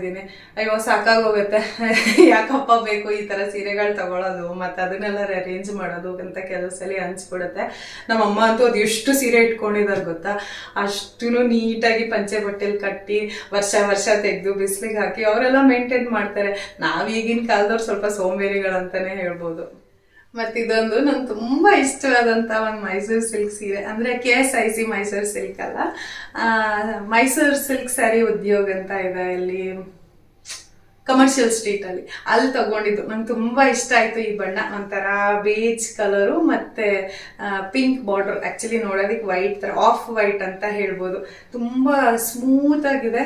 ಮತ್ತೆ ನನ್ಗೆ ಪರ್ಸ್ನಲಿ ಈ ಕಲರ್ ತುಂಬಾ ಇಷ್ಟ, ಈ ಕಾಂಬಿನೇಷನ್. ಹಾಗಾಗಿ ತಗೊಂಡಿದ್ದೆ. ಅನಿರುದ್ಧನ್ ನಾಮಕರಣ ಟೈಮಲ್ಲಿ ಇದನ್ನ ಹೋಗಿ ತಗೊಂಡ್ ಬಂದಿದ್ದು ಇನ್ನೊಂದು ಸೀರೆ ಅಂತ ಹೇಳಿ. ನೆಕ್ಸ್ಟ್ ಈ ಸೀರೆ, ಇದು ನನ್ನ ತಮ್ಮನ ಮದ್ವೆ ನಾಂದಿ ದಿನ ಉಟ್ಕೊಂಡಿದ್ದಂತ ಸೀರೆ. ಈ ಸೀರೆನ ಕಲ್ಲೂರ್ ಅಂತ ಇದೆ, ಅಲ್ಲಿ ಕೈಮಗ್ಗದ ಫ್ಯಾಕ್ಟ್ರಿ ಏನೋ ಇದೆ, ಅಲ್ಲೇ ಹೋಗಿ ತಗೊಂಡ್ ಬಂದ ಸೀರೆ. ತುಂಬಾ ಚೆನ್ನಾಗಿದೆ, ನಂಗೆ ಈ ಬಣ್ಣ ತುಂಬಾ ಇಷ್ಟ, ಹಾಗಾಗಿ ಇದೊಂದು ತಗೊಂಡಿದ್ದೆ. ಕೆಲವು ನನ್ನ ತಮ್ಮನ ಮದ್ವೆ ಸೀರೆ ಎಲ್ಲ ನಮ್ಮ ಅಮ್ಮನ ಮನೇಲೆ ಉಳ್ಕೊಂಡ್ಬಿಟ್ಟಿದೆ, ಹಾಗಾಗಿ ಎಲ್ಲ ತೋರ್ಸಕ್ ಆಗ್ತಾ ಇಲ್ಲ. ಇದು ನಿಮ್ಮೆಲ್ಲರಿಗೂ ಗೊತ್ತೇ ಇದೆ, ನನ್ನ ಸೀಮಂತದ ಸೀರೆ. ಈಗ ನಮ್ಮ ಅನಿರುದ್ಧ ಹೊಟ್ಟೆಲಿದ್ದಾಗ ಗ್ರ್ಯಾಂಡ್ ಆಗಿ ಮಾಡ್ಕೊಂಡಿದ್ದೆ ನನ್ನ ಇಷ್ಟದ ಪ್ರಕಾರ. ಸೊ ಆಗ ಈ ಸೀರೆನ ಆಲ್ಮೋಸ್ಟ್ ನೀವೆಲ್ಲ ನೋಡೇ ಇರ್ತೀರಾ. ಇದನ್ನ ಕೂಡ ನಾನು RMKV ಸಿಲ್ಕ್ಸ್ ಅಲ್ಲೇ ತಗೊಂಡಿದ್ದು. ಮತ್ತಿದು ನನ್ನ ಮದುವೆ ರಿಸೆಪ್ಷನ್ ಸೀರೆ. ಇಷ್ಟು ಹೆವಿ ಇದೆ ಅನ್ಸ್ತಾ ಇದೆ. ನನ್ನ ಮದುವೆ ರಿಸೆಪ್ಷನ್ ಸೀರೆ. ಆಗೆಲ್ಲ ತುಂಬಾ ಕ್ರೇಜ್ ಈ ತರ ಸೀರೆಗಳು. ಇದು ನಾನು ಚೆನ್ನೈ ಸಿಲ್ಕ್ಸ್ ಅಲ್ಲಿ ತಗೊಂಡಿದ್ದು. ಎಲ್ಲಿದೆ ಗೊತ್ತಾ, ಹೊಸೂರು ಮತ್ತೆ ತಮಿಳುನಾಡು ಕರ್ನಾಟಕ ಬಾರ್ಡರ್ ಅಲ್ಲಿ ಹೊಸೂರಲ್ಲಿ ಚೆನ್ನೈ ಸಿಲ್ಕ್ಸ್ ಅಂತ ಇದೆ, ಅಲ್ಲಿ ಹೋಗಿ ತಗೊಂಡಿದ್ದು. ಎಲ್ಲ ಇಡೀ ಫ್ಯಾಮಿಲಿ, ನಮ್ಮನೆ ಫುಲ್ ಫ್ಯಾಮಿಲಿ, ಆಮೇಲೆ ಜಾನು ಮನೆ ಕಡೆ ಎಲ್ಲರೂ ಬಂದಿದ್ರು ನಂದು ಈ ಒಂದು ಸೀರೆ ಸೆಲೆಕ್ಟ್ ಮಾಡೋದಿಕ್ಕೆ. ಎಷ್ಟು ಚೆನ್ನಾಗಿದೆ ಈ ಸೀರೆ. ನೆಕ್ಸ್ಟ್ ಧಾರೆ ಸೀರೆ. ನೀವೆಲ್ಲ ಈಗ ಇದ್ರಲ್ಲಿ ನೋಡೇ ಇರ್ತೀರಾ, ಗ್ರೀನ್ ಮತ್ತೆ ರೆಡ್ ಕಾಂಬಿನೇಷನ್. ಇದು ನೀಟಾಗಿ ಡ್ರೈ ವಾಶ್ ಆಗಿದೆ, ನಂಗೆ ಓಪನ್ ಮಾಡಕ್ ಭಯ. ಸೊ ಗ್ರೀನ್ ಮತ್ತೆ ರೆಡ್ ಕಾಂಬಿನೇಷನ್ ಫೋಟೋ ಹಾಕಿದ್ದೀನಿ, ನೋಡಿರ್ತೀರಾ. ಅದು ಅಲ್ಲದೆ ನಂದು ರೀಸೆಂಟ್ ಆಗಿ ಮದ್ವೆ ವಿಡಿಯೋ ಹಾಕಿದ್ನಲ್ಲ, ಅದ್ರಲ್ಲಿ ನೋಡೇ ಇರ್ತೀರಾ. ಹಾಗಾಗಿ ಪೂರ್ತಿ ಓಪನ್ ಮಾಡಿ ತೋರಿಸೋದಿಲ್ಲ. ಇದು ಭಯ. ಇದೆಲ್ಲ ನೀಟಾಗಿ ಡ್ರೈ ವಾಶ್ ಆಗಿ ಇದೆ. ಮತ್ತೆ ಮಡಿಕೆ ಹೇಳ್ತಾರೆ ಆಕ್ಚುಲಿ, ಹಂಗೆ ಮಡಿಕೆ ಅವಾಗ 3-4 ಮಂತ್ಸ್ಗೆ ಒಂದ್ಸಲಿ ತೆಗೆದು ಬೇರೆ ತರ ಮಡ್ಸಿಡ್ಬೇಕು, ಇಲ್ಲಾಂದ್ರೆ ಹಾಗೆ ಲೈನ್ ಕೂರತ್ತೆ ಅಂತ. ಆಕ್ಚುಲಿ ಇದೆಲ್ಲ ಮಡ್ಸಿಟ್ಟು ನಾನು ಆಲ್ಮೋಸ್ಟ್ 5 years ಮೇಲೆ ಆಯ್ತು. ಏನೋ ಆ ಥರ ಏನೂ ಆಗಿಲ್ಲ. ಸೊ ಗೊತ್ತಿಲ್ಲ. ಈ ಮದ್ವೆ ಟೈಮಲ್ಲಿ ಎಷ್ಟು ಕಾಸ್ಟ್ಲಿ ಸೀರೆಗಳೆಲ್ಲ ತಗೊಂಡ್ಬಿಡ್ತೀವಿ, ಆಮೇಲೆ ಅದು ಒಂದೇ ದಿನ ಉಡೋದು. ಅಷ್ಟು ಗ್ರ್ಯಾಂಡ್ ಇರುವಂತ ಫಂಕ್ಷನ್ಗಳು ಯಾವುದೂ ಇರೋದಿಲ್ಲ. ಇದ್ರೂ ಅದಕ್ಕೆ ಇನ್ನೊಂದು ಹೊಸ ಇದನ್ನ ತಗೊಂಡ್ಬಿಟ್ಟಿರ್ತೀವಿ, ಮತ್ತೆ ಅದು ವೇಸ್ಟ್. ಅದು ಆಕ್ಚುಲಿ ಒಂದ್ಸಲಿ ನಾನು ರಿಸೆಪ್ಷನ್ಗೆ ಉಟ್ಕೊಂಡಿದ್ದು ನಂದು. ಅದಾದ್ಮೇಲೆ ನನ್ನ ಕಸಿನ್ ರಿಸೆಪ್ಷನ್ ಅಲ್ಲಿ ಒಂದ್ಸಲಿ ಉಟ್ಕೊಂಡಿದ್ದೆ ಅಷ್ಟೇ. ಅದಾದ್ಮೇಲೆ ಅದನ್ನ ಉಟ್ಟೇ ಇಲ್ಲ ಆ ಸೀರೆನ. ಅಷ್ಟೇ ಸಿಲ್ಕ್ ಸ್ಯಾರಿಗಳು ಆಕ್ಚುಲಿ ಆಲ್ಮೋಸ್ಟ್ ಮುಗೀತು. ಅಂದ್ರೆ ಮೈಸೂರು ಸಿಲ್ಕ್ ನನ್ನ ಹತ್ರ ಜಾಸ್ತಿ, ಈ ತರ ಸಿಲ್ಕ್ ಸ್ಯಾರೀಸ್ ಅಷ್ಟಾಗಿ ನಾವು ಉಡೋದಿಲ್ಲ. ಮೈಸೂರು ಸಿಲ್ಕ್ ಸ್ಯಾರಿ ಈಸಿ ಉಟ್ಕೊಳ್ಳೋದಿಕ್ಕೆ, ಹಾಗಾಗಿ ಹೆಚ್ಚಾಗಿ ನನ್ನ ಹತ್ರ ಮೈಸೂರು ಸಿಲ್ಕ್ ಸ್ಯಾರಿ ಕಲೆಕ್ಷನ್ ಇರೋದು. ಇನ್ನು ಸ್ವಲ್ಪ ಇರೋ ಸಿಲ್ಕ್ ಸ್ಯಾರೀಸು ಕೆಲವ್ರಿಗೆ ಕೊಟ್ಬಿಟ್ಟಿದ್ದೀನಿ. ಓಕೆ, ಇನ್ ಮಿಕ್ಕಿದ್ದು ಅಮ್ಮನ ಮನೇಲಿದೆ, ಹಾಗಾಗಿ ಇಷ್ಟೇ ನನ್ನ ಸಿಲ್ಕ್ ಸ್ಯಾರಿ ಕಲೆಕ್ಷನ್. ಅದಲ್ಲದೆ ಇದೆಲ್ಲ ಸುಮ್ಮನೆ ಹಾಗೆ ಅಂತ ತಗೊಂಡಿರೋದು. ಇದು ತಗೊಂಡಿದ್ದೀನಿ, ಅದು ಇನ್ನೂ ಉಟ್ಕೊಂಡಿಲ್ಲ. ಟೆಂಪಲ್ ಬಾರ್ಡರ್ ಸ್ಯಾರಿ ಇದು, ತುಂಬಾ ಇಷ್ಟ ಆಯ್ತು. ಇದು ಆನ್ಲೈನ್ ಅಲ್ಲಿ ತರಿಸ್ಕೊಂಡಿದ್ದು, ಮಿಂತ್ರಾನಲ್ಲಿ. ಇದುವರೆಗೂ ಹುಟ್ಟಿಲ್ಲ, ಒಕೇಶನ್ ಬಂದಿಲ್ಲ ಇದನ್ನ ಉಟ್ಕೊಳ್ಳೋದಿಕ್ಕೆ. ಸೊ ಇದು ಕೋಚಂಪಲ್ಲಿ ಸಿಲ್ಕ್ಸ್ ಅಂತಾರ, ಏನಂತಾರೆ ಇದಕ್ಕೆ, ಟೆಂಪಲ್ ಬಾರ್ಡರ್ ಇರೋ ಸ್ಯಾರಿ ಇದು. ಈಗ ಏನ್ ಹೇಳ್ತಾರೆ ಗೊತ್ತಿಲ್ಲ. ಈ ಸೀರೆ ತುಂಬಾ ಚೆನ್ನಾಗಿದೆ ಆಕ್ಚುಲಿ. ಮಿಂತ್ರಾನಲ್ಲಿ ತಗೊಂಡು ಆಲ್ಮೋಸ್ಟ್ ಒಂದು 6 ತಿಂಗಳ ಮೇಲೆ ಆಗಿರಬಹುದು. ಲಿಂಕ್ ಸಿಕ್ಕಿದ್ರೆ ಹಾಕಿರ್ತೀನಿ. ಚೆನ್ನಾಗಿದೆ ಸೀರೆ. ಆಕ್ಚುಲಿ ಇದಕ್ಕೆ ಸ್ಲೀವ್ಲೆಸ್ ಬ್ಲೌಸ್ ಹಾಕೊಂಡು ಉಟ್ಕೊಂಡ್ರೆ ಚೆನ್ನಾಗಿರುತ್ತೆ. ಬಟ್ ನಾನು ಇತ್ತೀಚೆಗೆ ಸ್ಲೀವ್ಲೆಸ್ ಎಲ್ಲ ಹಾಕೊಂಡೆ ತುಂಬಾ ವರ್ಷಗಳಾಗೋಯ್ತು. ಸೊ ಅಷ್ಟು ಕಂಫರ್ಟಬಲ್ ಅನ್ಸೋದಿಲ್ಲ. ಹಾಗಾಗಿ ನಾರ್ಮಲ್ ಬ್ಲೌಸ್ ಹೊಲ್ಸ್ಕೊಂಡಿದ್ದೀನಿ. ಯಾವಾಗಾದ್ರೂ ದೇವಸ್ಥಾನಕ್ಕೆ ಹೋದಾಗ ಉಟ್ಕೊಳಕ್ಕಾಗತ್ತೆ ಅಂತ ಹೇಳಿ. ಮತ್ತಿದು ಸೆಮಿ ಸಿಲ್ಕ್ ಅಂತ ಅನ್ಸುತ್ತೆ. ನನಗೆ ನಂದು ಆರತಿ ಮಾಡ್ಕೊಂಡಿದ್ನಲ್ಲ ಇತ್ತೀಚೆಗೆ, ಆಗ ಬಂದಂತ ಸೀರೆ ಇದು. ಆಕ್ಚುಲಿ ಯಾರು ಕೊಟ್ರು ಅಂತ ಅಷ್ಟಾಗಿ ನೆನಪಿಲ್ಲ, ಬಟ್ ತುಂಬಾ ಇಷ್ಟ ಆಯ್ತು ಈ ಬಣ್ಣ ಕಾಂಬಿನೇಷನ್ ಎಲ್ಲ. ಸೊ ಹಾಗಾಗಿ ಇದನ್ನು ಹಾಗೆ ಇಡ್ತಾ ಇದ್ದೀನಿ. ಇದು ಸಿಲ್ಕ್ ಜೊತೆ ಇಡೋದಿಲ್ಲ, ಬಿಕಾಸ್ ಸಿಲ್ಕ್ ಮತ್ತೆ ನಾನ್ ಸಿಲ್ಕ್ ಒಟ್ಟಿಗೆ ಇಡಬಾರ್ದು ಅಂತ ಹೇಳ್ತಾರೆ, ರೇಷ್ಮೆ ಹಾಳಾಗತ್ತೆ ಅಂತ ಹೇಳಿ. ಹಾಗಾಗಿ ರೇಷ್ಮೆ ಸೀರೆಗಳನ್ನೆಲ್ಲ ಬೇರೆ ಸೆಪ್ರೇಟ್ ಆಗಿ ಇಟ್ಟಿರ್ತೀನಿ, ಮತ್ತೆ ಈ ತರ ಸೀರೆಗಳನ್ನೆಲ್ಲ ಸೆಪ್ರೇಟ್ ಆಗಿ ಇಟ್ಕೊಳ್ತೀನಿ ಅಷ್ಟೇ. ಇದು ರೆಡಿ ಟು ವೇರ್ ಸ್ಯಾರಿ, ನಾನು ಇತ್ತೀಚೆಗೆನೆ ಒಂದು ಶಾರ್ಟ್ ವಿಡಿಯೋನಲ್ಲಿ ತೋರಿಸಿದ್ದೆ. ಸೊ ಇದೊಂದು ರೆಡಿ ಟು ವೇರ್ ಸ್ಯಾರಿ. ಅದ್ ಬಿಟ್ರೆ ನಂದು ಆನಿವರ್ಸರಿಗೆ ಅಂತ ತಗೊಂಡಿದ್ದು black and red Banarasi sari ಇದು. ಸೊ ಇದನ್ನು ನಾನು ಆನ್ಲೈನ್ ತಗೊಂಡಿದ್ದು ಮಿಂತ್ರಾನಲ್ಲಿ. ಚೆನ್ನಾಗಿದೆ ಸೀರೆ, ನಾನು ಎಕ್ಸ್ಪೆಕ್ಟೇ ಮಾಡಲಿಲ್ಲ ಇಷ್ಟು ಚೆನ್ನಾಗಿರತ್ತೆ ಅಂತ ಹೇಳಿ. ಸೊ ಇದ್ರದ್ದು ಲಿಂಕ್ ಇದೆ, ಅದನ್ನ ಟ್ಯಾಗ್ ಮಾಡಿರ್ತೀನಿ, ಬೇಕಂದ್ರೆ ವಿಡಿಯೋನಲ್ಲಿ ನೋಡಿರ್ತೀರಾ. ನಂದು ಆನಿವರ್ಸರಿ ಶಾರ್ಟ್ಸ್ ಅಲ್ಲಿ ನಿಂಗಾಗಿ ಹೇಳುವೆ ಕತೆ ನೂರನ್ನು ಹಾಕಿದ್ನಲ್ಲ, ಆ ಸೀರೆ ಇದು. ಸೊ ಅಷ್ಟೇನೆ, ಸಿಲ್ಕ್ ಸ್ಯಾರೀಸ್ ಎಲ್ಲ ವಾಪಸ್ ಅದ್ರೊಳಗಡೆ ನೀಟಾಗಿ ಮಡ್ಸಿ ತೆಗೆದಿಟ್ಕೊಂಡಿದ್ದಾಯ್ತು. ನಾನು ಸಾಮಾನ್ಯ ಎಲ್ಲ ಸೀರೆ ಜೊತೆಗೇನೆ ಬ್ಲೌಸು, ಅದು ಪೆಟಿಕೋಟು ಎಲ್ಲ ಪೇರ್ ಮಾಡಿ ಇಟ್ಬಿಟ್ಟಿರ್ತೀನಿ. ಇಲ್ಲ ಅಂತಂದ್ರೆ ಅರ್ಜೆಂಟಲ್ಲಿ ಯಾವ್ದಾದ್ರು ಸೀರೆ ಉಟ್ಕೊಳ್ಬೇಕು ಅಂತಂದ್ರೆ ಸಿಗೋದೇ ಇಲ್ಲ ಈ ಸೀರೆ ಬ್ಲೌಸ್ ಸಿಕ್ಕಿದ್ರೆ ಪೆಟಿಕೋಟ್ ಸಿಗಲ್ಲ, ಹಾಗಾಗುತ್ತೆ. ಎಕ್ಸ್ಪೀರಿಯನ್ಸ್ ನನ್ಗೆ ಆ ಥರ ಹಾಗಾಗಿ ಇತ್ತೀಚೆಗೆ ಯಾವುದೇ ಸೀರೆ ಜೊತೆ ಅದ್ರ ಪೆಟಿಕೋಟು ಬ್ಲೌಸ್ ಎಲ್ಲ ಒಂದು ಮಾಡಿ, ಜೊತೆ ಕೆಲವು ಸಲ ಪಿನ್ ಬಂಚು ಇಟ್ಬಿಟ್ಟಿರ್ತೀನಿ. ಒಂದು ಚಿಕ್ಕ ಪ್ಲಾಸ್ಟಿಕ್ ಕವರಲ್ಲಿ ಸೇಫ್ಟಿ ಪಿನ್ಸ್ ಹಾಕಿ ಜಿಪ್ ಲಾಕ್ ಮಾಡಿ ಅದ್ರ ಜೊತೆಗೆ ಇಟ್ಬಿಟ್ಟಿರ್ತೀನಿ, ಸೊ ದಟ್ ಹುಡುಕ್ಬೇಕಾಗಿರೋದಿಲ್ಲ ಅಂತ ಹೇಳಿ. ಸೊ ಇದಿಷ್ಟು ನನ್ನ ರೇಷ್ಮೆ ಸೀರೆಗಳು. ಇದನ್ನೆಲ್ಲ ಈಗ ತೆಗೆದು ಕಬೋರ್ಡಲ್ಲಿ ಜೋಡಿಸ್ಬಿಟ್ರೆ ನನ್ನ ಕೆಲಸ ಮುಗ್ದೇ ಹೋಗುತ್ತೆ. ಸರಿ, ಮತ್ತೆ ವಿಡಿಯೋ ಇಲ್ಲೇ ಮುಗಿಸ್ತಾ ಇದ್ದೀನಿ. ಐ ಹೋಪ್ ಇವತ್ತಿನ ವಿಡಿಯೋ ನಿಮ್ಮೆಲ್ಲರಿಗೂ ಇಷ್ಟ ಆಗಿದೆ ಅಂತ ಅನ್ಕೊಳ್ತೀನಿ. ಇಷ್ಟ ಆಗಿದ್ರೆ ಲೈಕ್ ಮಾಡಿ, ಮತ್ತೆ ಹೇಗನ್ಸ್ತು ಇವತ್ತಿನ ವಿಡಿಯೋ, ಮತ್ತೆ ನನ್ನ ಸ್ಯಾರಿ ಕಲೆಕ್ಷನ್ಸ್ ಎಲ್ಲ ಹೇಗನ್ಸ್ತು ಅಂತ ಕಮೆಂಟ್ಸ್ ಅಲ್ಲಿ ತಿಳಿಸಿ, ಆಯ್ತಾ? ಮತ್ತೆ ಸಿಗೋಣ ಮುಂದಿನ ವಿಡಿಯೋನಲ್ಲಿ. ಅಂಟಿಲ್ ದೆನ್ ಟೇಕ್ ಕೇರ್, ಬಾಯ್.